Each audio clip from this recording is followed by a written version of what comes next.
مجھے کہا گیا کہ جی آپ یہ سالانہ اپنا سیمینار کر رہے ہیں اور جو اپنی میٹنگ کرتے ہیں اس میں اگر اس ڈیلیگیشن کو شامل کر لیا جائے، تو میں نے اس پہ کہا کہ جی موسٹ ویلکم. پھر اس پہ میں نے کام کیا اور کچھ لوگوں کو اور بھی شامل کیا، جیسے حسن عباس ہیں، پروفیسر حسن عباس میرے بہت پرانے دوستوں میں سے ہیں اور وہ جینون اینالسٹ ہیں. تو دوسرے انہوں نے کہا کہ خواجہ عمر جو ہے، جو ہیوسٹن سے ہیں، لائر ہیں، کہ وہ انالسٹ تو نہیں ہے مگر وہ ماڈریشن کر رہے ہیں، اور ایک سیشن کی وائن بام بھی ڈاکٹر پروفیسر وائن جی بام بھی ایک سیشن کی ماڈریشن کریں گے. تو ساتھ میں انہوں نے کہا کہ آپ نے کہا کہ میں جرنلسٹ نہیں ہوں اور ابھی بنا ہوں، تو یہ بھی کریکشن دینا چاہوں گا. بہت ہمبلی، بہت نائسلی مجھے بہت اچھا لگا کہ انہوں نے کہیں خوبگی کا، کسی خفگی کا اور کسی اور مایوسی کا یا کسی اشتعال کا، کسی ناراضگی کا کوئی اظہار نہیں. جیسے ہمیشہ ہم بات کرتے ہیں اسی طرح انہوں نے ہمیشہ، کبھی میں کال کرتا ہوں کبھی وہ کرتے ہیں. انہوں نے مجھے نائٹ میں کال کی تھی، میں نے کال مس کی تھی، پھر میں نے ان کو رائٹ میں کال بیک کیا. تو انہوں نے کہا کہ میں مسلم اخبار میں بھی کام کرتا رہا ہوں، ڈیسک پہ کرتا رہا ہوں، کالم میں 7-8 سال جنگ میں بھی پہلے لکھتا رہا ہوں، اور امن کی آشا جو جیو جنگ کی کمپین تھی اس کا حصہ بھی رہا ہوں. دنیا نیوز میں بھی کالم لکھے، پچھلے دنوں جنگ میں بھی ان کا ایک کالم آیا تھا، دوبارہ مجھے نہیں پتا. تو انہوں نے کہا کہ اور نیوز 1 کو اسلام آباد میں ہیڈ کرتا رہا ہوں کافی عرصے، اور سرکاری ملازمت بھی جو میں نے کی اس میں بھی میں پبلک ریلیشن مینیجر اور ڈائریکٹر اس طرح کی جابس کی ہیں جو ریلیٹ کرتی ہیں جرنلزم سے. تو میں یہ کریکشن کرنا چاہتا تھا، اور میں پھر دلی معذرت خواہ ہوں کہ اگر میری کوئی بات غضب پر آپ کو بری لگی ہو، اور میں سب سے یہ بات کہتا ہوں کہ اگر میں کہیں غلط ہوں اور کسی کا ورژن ساتھ ہو اور وہ اسے کریکٹ کرنا چاہتا ہو تو میرے دروازے ہمیشہ کھلے ہیں، کیونکہ میں بار بار کہتا ہوں میں کسی کی ذاتیات پر کہیں نہیں جاتا. میں سوشو پولیٹیکلی، اکنامکلی یا اور جو سائنس ٹیکنالوجی سے لے کے جہاں تک چلے جائیے، جہاں جہاں مجھے تھوڑی بہت سمجھ آتی ہے میں گفتگو کرتا ہوں. بہرحال ہم آگے بڑھتے ہیں. پہلے تو سمبڑیال کا الیکشن جس پہ خاصا عدالت میں بہت چیخے ہیں کہ یہ ویسا ہی تھا جو 8 مئی کو ہوا، اور ہمارا ووٹ تو چھین لیا مگر خاموش انقلاب تو آ گیا. It's true.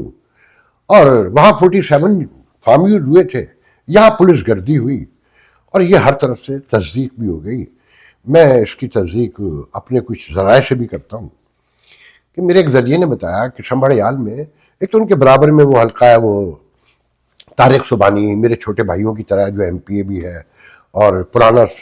خاندان جو ہے پورا، ایم این اے، والد بھی ایم پی اے، بھائی سارے، اور یہاں نیو جرسی سے پڑھ کے گیا وہ بچہ، بہت ہی سوبر، بہت ہی ایلیگنٹ مسلم لیگ نون میں. اس کا نام آ رہا ہے کہ اس نے لیڈ کیا. اس نے بیچارے نے کیا لیڈ کیا، سب کو پتا ہے کون کیا کر رہا ہے. تو میرے ایک دوست نے سیالکوٹ سے مجھے بتایا کہ اس دفعہ انہوں نے 47 فارم اور 45 ان کو کچھ نہیں چھیڑا، صبح سے دوپہر تک اسموتھلی ویل پراپرلی جو ہے ووٹنگ ہونے دی. پھر اچانک چھاپا پڑا پولیس کا سارے پولنگ اسٹیشنز پہ، اور 2 گھنٹے انہوں نے ٹکا کے ڈبے بھرے اور چلے گئے، اور پھر پولنگ شروع ہو گئی. خود پولنگ جو ایجنٹ نہیں، وہ کیا پولنگ ایڈوائزر جو بھی ہوتے ہیں، انہوں نے اس کا یہ جو اس علاقے کو ڈیل کر رہا تھا، اس نے کہا کہ جی 40% ووٹنگ پڑی ہے، مگر ایک حلقے میں جہاں 1040 یا 180 ووٹ تھے، 1140 یا 1050 سم تھنگ ووٹ، وہاں سے 1000 ابو ووٹ نکلے. تو اچھا، اس میں دلچسپ بات یہ ہے کہ خان صاحب کی جمہوریت ہو یا نون کی ہو یا فوج کی ہو، آپ اسے ایک بات سے سمجھ لیجئے کہ جو نون نے ٹکٹ دیا، جو کینڈیڈیٹ مر گئے، وہ بھی پراپرٹی ٹائکون ہے، جو ان کی صاحبزادی جیتی ہیں حنا خان. یہ مال و دولت سے لبریز پارٹی ہے. اور فاخر گوندل جو ہے، فاخر نشاد گوندل جو پی ٹی آئی کے ٹکٹ پہ تھے، یہ بھی پراپرٹی ٹائکون ہے، اور ان کو پہلے بھی ٹکٹ جو ہے نا، ایک دفعہ پہلے بھی ہار چکے ہیں، ان کو شاید ٹکٹ دیا گیا تھا. اور جب خاصا زمان پارک میں رہتے تھے تو ناشتے، دوپہر کے کھانے اور لٹ مچائی ہوئی تھی. لاکھوں نہیں کروڑوں لوگ کہتے ہیں اربوں روپے خرچ کیے تھے انہوں نے وہاں. مالدار پارٹیوں کے درمیان لڑائی تھی، اور اس میں جو سب سے طاقتور بھی ہے، مالدار بھی، وہ پارٹی جیت گئی، اور جسے جتانا تھا مطلب اس کو جتوا دیا گیا. اچھا، پھر ساتھ میں ہی ذہن میں رکھیں کہ مسلم لیگ نون کو پیپلز پارٹی نے بھی بہت شور مچایا ہے، اور پیپلز پارٹی کے وہ چند کہہ رہا تھا، نظیم چند جو پی ٹی آئی میں بھی رہا ہے، یہ 3 کھوکے جو ہے نا 10,000 کا ایک کھوکا ہوتا ہے، تو 3 کھوکے لا کے ڈال دیے گئے، 3 پیٹی، اور 30,000 ووٹ ڈالے گئے، 2 نہیں 3 پیٹیاں پڑی ہیں، اور 30,000 ووٹ ایکسٹرا پڑا، اور وہ جتوا دیا گیا۔ تو نہ پیپلز پارٹی کا تو خیر ووٹ ہی نہیں ہے پنجاب میں، مسلم لیگ نون کی چلتی بہاریں ہیں، جتنی لوٹ مچ سکتی ہے، جتنا اقتدار انجوائے کر سکتے ہیں وہ انجوائے کر رہے ہیں، اور ساتھ ان کو کیسے یقین ہو گیا، اس کا ثبوت یہ ہے کہ ایک میڈیا کمپنی ایڈوائزر نے، میڈیا کوآرڈینیٹر نے، جو سب معاملات ڈیل کرتا ہے ایک بڑے میڈیا کے، اس نے مجھ سے کہا کہ 35% تو آلریڈی اشتہارات میں ہم دیتے ہیں وزارت اطلاعات وفاقی کو، مگر یہ عطا تاور برگردن راوی مبینہ طور پہ 50% مانگتا ہے، کہتا پورے دو۔ مریم اورنگزیب بھی یہی کر رہی ہے، اور وہ جو دوسری ہے جیسے پی ٹی آئی والے باندری کہتے ہیں، مجھے نام نہیں آ رہا اس کا، تو مریم اورنگزیب بھی ہے شاید وہ تو نا، اور وہ دوسری یہاں پر جو عظما خان، یہ سارے لوگ جو نا انہوں نے ایک بازار لٹ کا مچایا ہوا ہے، کیونکہ سب کو پتہ ہے، اور مریم اورنگزیب تو بچے بھی دبئی جا چکے ہیں، تو انہوں نے لوٹ مچائی ہوئی ہے بڑے پیمانے پر، اور ٹکا کے مال بن رہا ہے، کیونکہ پتہ ہے کس کے بعد تو بہاریں کس نے دیکھی ہیں۔ اب آتے ہیں جناب ساتھ میں، ہاں یہ میاں نواز شریف جو انگلینڈ پہنچ گئے ہیں، اور پہلی بار ہمارے دوست ہیں مسلم لیگ نون کے، مگر میرا چھوٹا بھائی ہے بالکل، راجہ رزاق نیو یارک میں تھنک ٹینک بھی ایک چلاتے ہیں، اور the most active person in Muslim League Noon in U S سے کہنا چاہیے۔ تو اس نے تصویر لگائی لندن کی کہ میری وجہ سے سٹائر ہے کہ میری وجہ سے پہلے بھی نواز شریف آئے تو کوئی یوتھیا باہر دیکھنے میں نہیں آیا۔ تو لوگ پوچھ رہے ہیں نواز شریف کیوں آئے ہیں؟ ایک تو 2 وجوہات ہو سکتی ہیں، ایک تو یہ کہ کہانی مک گئی ہے، فوج نے بتا دیا ہے کہ جی اب کچھ نہیں ہے یہاں پر، آپ آرام کریں، انجوائے کریں، کھیلیں کودیں، کھائیں پئیں، گھومیں پھریں۔ دوسرا یہ ہے کہ انڈین جو رابطے ہیں نواز شریف کے معاملات کو درست بھی تو کرنا ہے نا، تو پاکستان میں بیٹھ کے تو نواز شریف نہیں کر سکتے، وہ لندن میں بیٹھ کے کر سکتے ہیں، کہ ان کے جنڈال سے لے کر اور مودی سے لے کر جہاں جہاں ان کے رابطے ہیں، کیونکہ کاروبار بھی کرتے ہیں نا بچے تو ان کے وہاں پر، تو وہ ان کو ملنے میں لندن میں آسانی ہوگی، بیک ڈور ڈپلومیسی جو کہلاتی ہے اس میں بہت آرام سے کام ہو سکے گا۔ تو اس میں سچائی کیا ہے یہ تو ابھی نہیں پتا، کہ مودی تو اس وقت ایک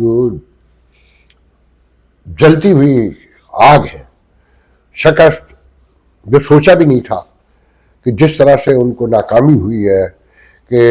ٹیررزم ختم کرنے لگے تھے، نکلے تھے، اور پوری جنگ ایک گلے پڑ گئی، اور رافیل سے لے کر جو پھر پوری کہانی ہے کہ چائنا نے پاکستان کے تھرو صاف میسیج دے دیا۔ پھر ساتھ میں انڈیا کے لیے ایک بری خبر یہ بھی کہی بتائی جائے گی، اس کے مشاہد تو مشاہد سید اس کے راوی ہیں، سچ برگردن راوی، اور وہ کس کے آدمی سب کو پتہ ہے کہ جی وہ کانفرنس میں رشیا گئے، آج کل رشیا بہت جاتے ہیں۔ لاسٹ ایئر جب میری ان سے ایک موقع پہ چیٹ پہ بات ہوئی مشاہد سید سے، جب میں پاکستان میں تھا، تو انہوں نے کہا کہ میں روس میں ہوں، پھر 6 مہینے بعد وہ پھر روس پہنچ گئے۔ انہوں نے کہا کہ جی جو رشیا کا وزیر خارجہ ہے انہوں نے یہاں کہا کہ انڈیا کو ایک بات سمجھنی ہوگی کہ مغرب کے کہنے پر چائنا کو گھیرنے کے بارے میں سوچے بھی نہیں، اور اسلحے سے لے کر دوسرے تمام معاملات میں اب فیصلہ کرنا ہوگا انڈیا کو کس کے ساتھ جائے۔ تو اگر یہ سچ ہے تو بہت مشکل حالات ہیں کہ ویسٹرن ورلڈ بھی ناراض ہے، امریکہ بھی ناراض ہے، وہ جو نعرے بازیاں تھیں وہ اب گلے پڑ گئی ہیں۔ اب آتے ہیں جناب محترم بلاول بھٹو صاحب پر، جو یہاں پاکستان میں امریکہ میں موجود ہیں، اور نیو یارک میں انہوں نے کل عمران اگرا کے اس میں ایک فنکشن اٹینڈ کیا جہاں کچھ